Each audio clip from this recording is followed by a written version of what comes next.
Hello, my friends. Welcome. My name is Joe. This is The Joe Martino Show. And today we're going to go off our normal beaten path just a little bit. We're actually going to talk about organizational failure, and we're going to talk about what that has to do with our personal lives. Also have a bunch of fun announcements for you. Let's kick it off. This is The Joe Martino Show. You're listening to The Joe Martino Show, a podcast dealing with all things emotional, relational, and human nature. Joe is a licensed counselor in the state of Michigan, specializing in relationship therapy. He is also the author of the book, The Emotionally Secure Couple. All advice offered in this episode is offered for entertainment and educational purposes only. Enjoy the show. All right, welcome back. I hope that your day is going well. I hope that whatever it is you're doing, you are finding meaning and joy in and purpose. And if you're not, you're doing it simply because you have to do it and it has to get done. I hope that you are able to choose an excellent attitude to get that done. That's so hard, isn't it? Doing something that I have to do that I don't want to do and finding a way to have a good attitude about it. We should do a podcast episode about that. How do we choose our attitude? Because I fully believe we not only control our attitude, but we control our emotions. Before we get into today's topic, which is going to be a little bit off the beaten path from where I normally go, I do have a lot of fun announcements to make. I want you to know that we are working on completely redoing my website. We're probably going to change hosting companies and move to a totally different system. We wanted to do that. We wanted to outsource that, and it's just not in the cards right now. So that is something I'm learning on the fly. I know that if you are a professional website developer, you just cringed because, right, why would I do that? And I get that, and that's just is what it is. We're working on filming a curriculum that you can download right now. My wife and I are working on it, called The Emotionally Secure Couple.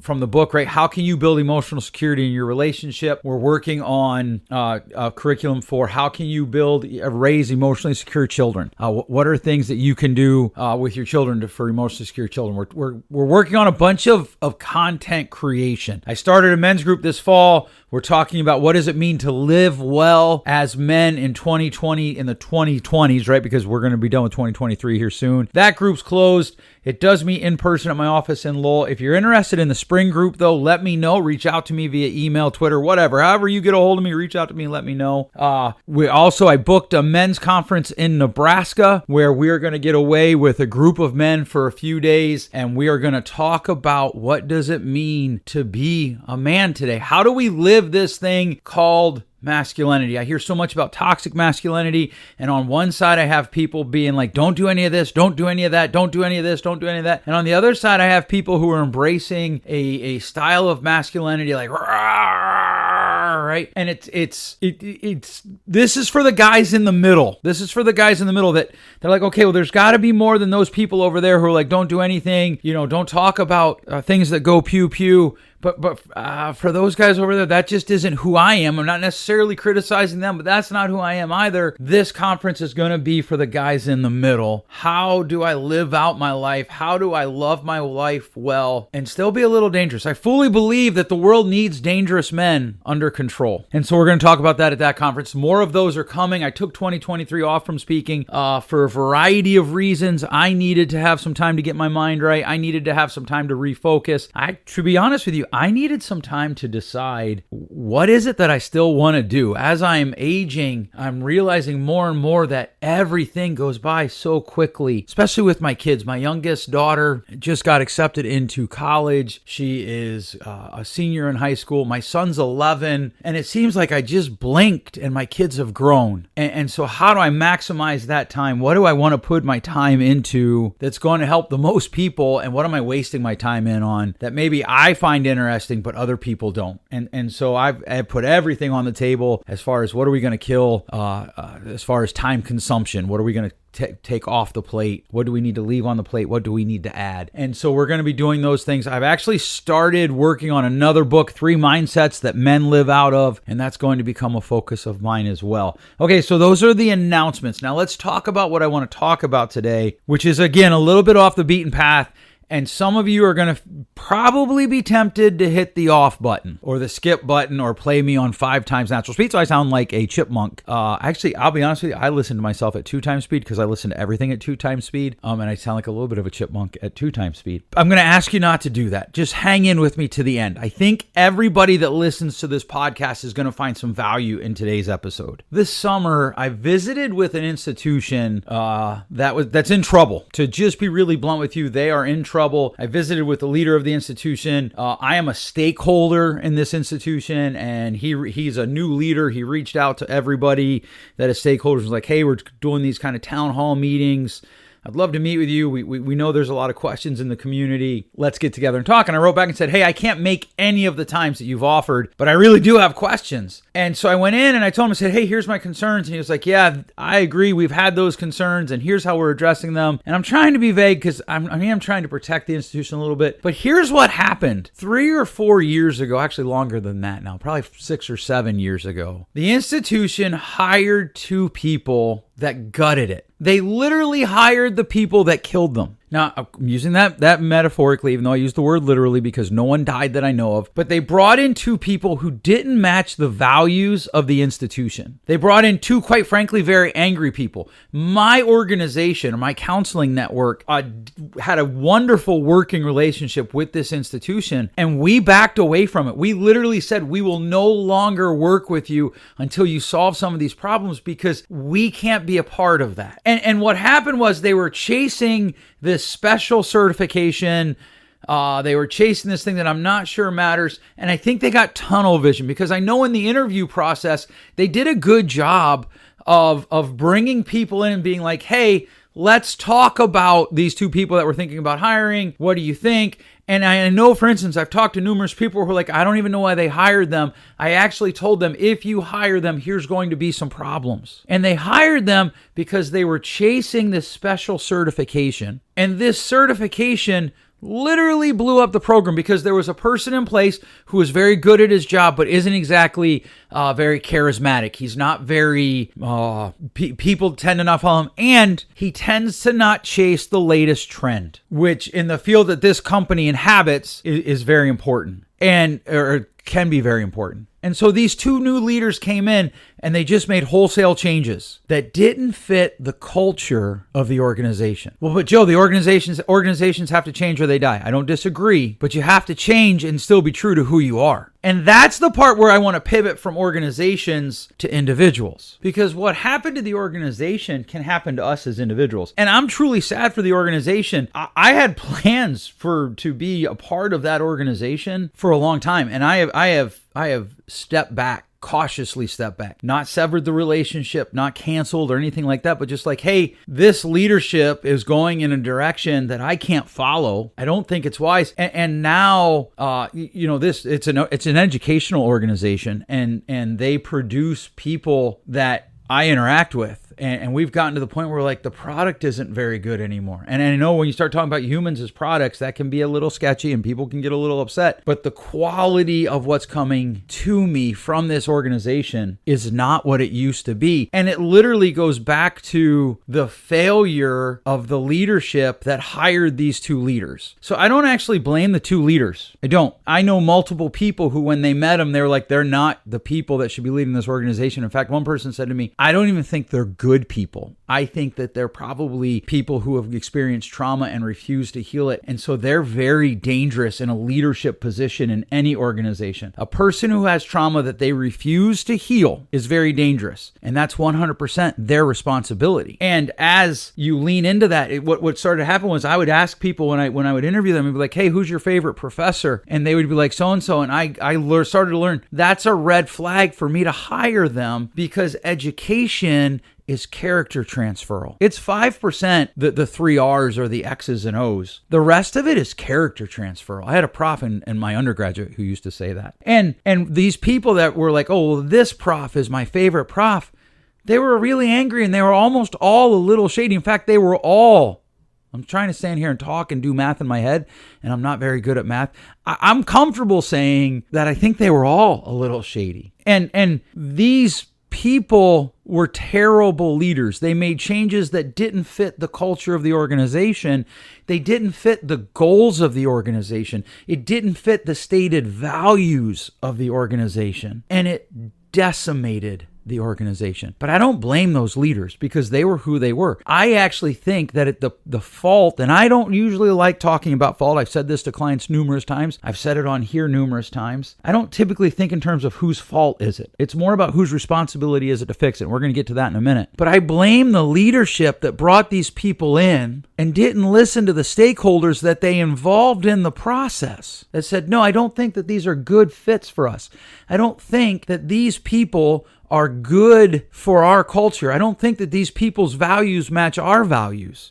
And they just decided not to listen because they got tunnel vision. They were chasing this special certification. Well, what does that have to do with us as individuals? Well, I think that's a danger for us as individuals, because if it's a danger for organizations, we as individuals can do it. We as individuals can have that danger because organizations are just individuals that came together to get something done. And so for my individuals, right? For my friends, for me, for us, are we living true to our values? Are we living true to our stated values? Are we living true to the culture that we're trying to create? And of course, this assumes that we're intentionally trying to create a culture with our family, with our values, with our lives. Or do we have tunnel vision? Do I have tunnel vision? This was part of my 2023 taking off from speaking. Because sometimes, and this happens to me, maybe not you, but it does to me, is I can be so used to doing something and so in the rhythm of doing something that I don't often stop and ask myself, well, wait, why am I doing it? What am I aiming for? Inherent in any decision I make, I have to ask myself, what's the risk of what I'm doing? If I succeed, what other problems are going to be created?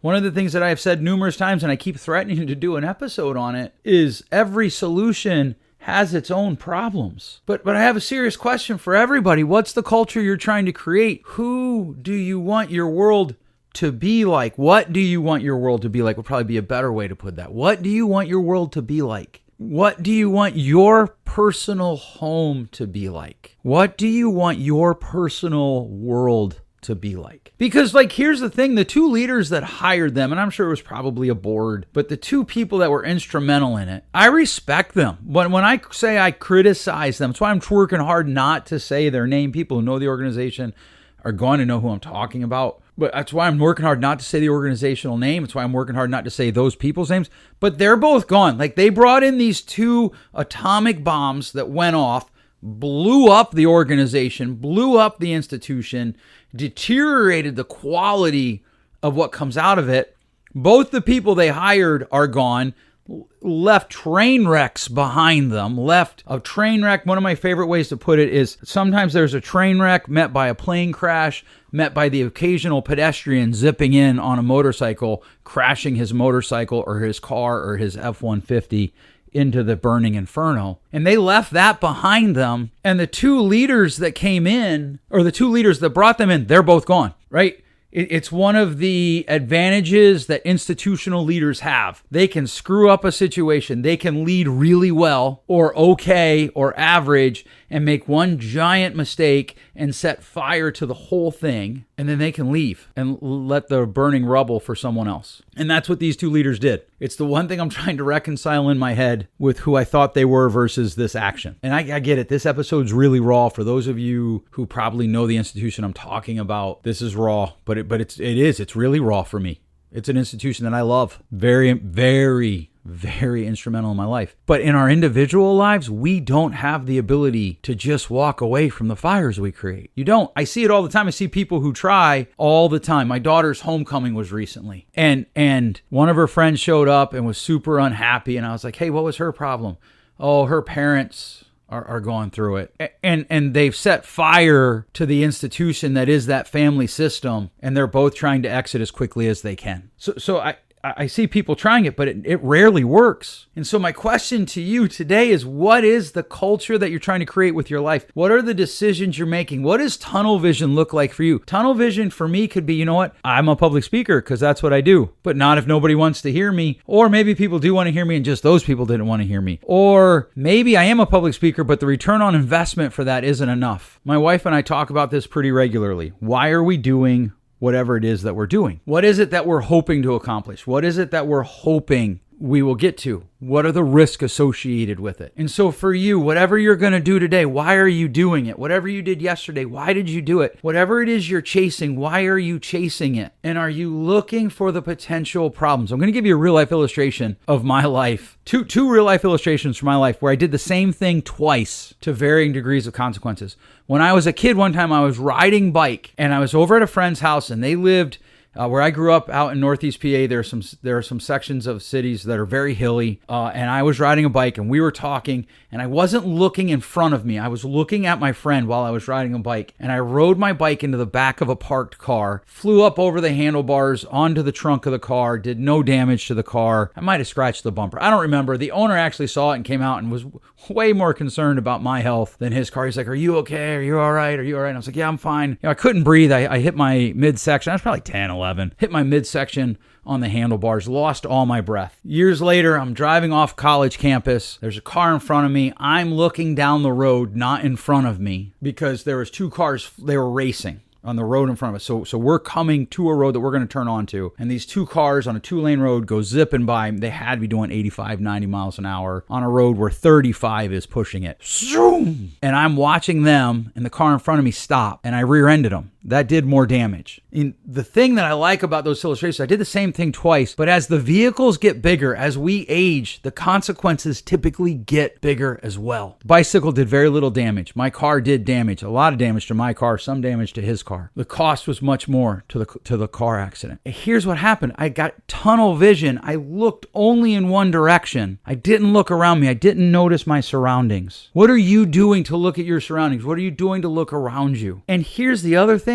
If you've gotten to the point where you're like, "Hey man, you know what? I have made a mess of my life." I want you to know that's okay. Like, it's not great, but that's not the end of the world. That's not the end of your story. Because if you made a mess of your life, you can fix it. I literally just sat with a guy yesterday who's made a mess of his life. And he's like, "But what do I do?" I said, "You have to figure out, how do you tell the best story with your life with the days that you have left? How do you tell the best story with your life with the days that you have left?" So I don't actually care so much that those leaders that I talked about brought in these two decision makers and gave them unfettered power, didn't actually rein them in. They didn't lead well. I think I care more that they left when the fire exploded, because we need to stay in the fight. We need to stay in the struggle, and we need to keep moving. Tell the best story of your life with the days that you have remaining. So if it's a train wreck right now, start cleanup. Ask yourself, what does cleanup look like? What does wreck recovery look like? What does reconstruction look like? We talk so much in our world about deconstruction, but what does reconstruction look like? That's what I want to know. What does reconstruction look like if you've made a mess in your life? If you haven't and you're like, "Joe, I'm doing good. I'm moving along. I'm doing the things," then just consider today's episode the cautionary tale of awesome. I support you. I believe in you. I think that's awesome and fantastic, but keep your eyes open. Keep moving. Keep your eyes open. Keep your head up. Look all around you. Keep weighing out your decisions. Keep making appropriate course corrections. Keep moving forward. All right. Hopefully you found value in this today. Listen, if you did, would you mind sharing this with 3 of your friends? Maybe just email them the link, slap it up on your social media. I can't tell you how important that is to me, to us as a company, to what we're trying to do here and get the word out to help people. And it has an added bonus too, because we know scientifically that sharing things with people that we find value in actually helps us find meaning and value and gives us a dopamine rush, which is always a good thing. All right. Thanks so much for listening. We'll catch you next week. Thanks for listening. If you enjoyed today's show, please share with a friend. And hey, give us that rating in your podcast store.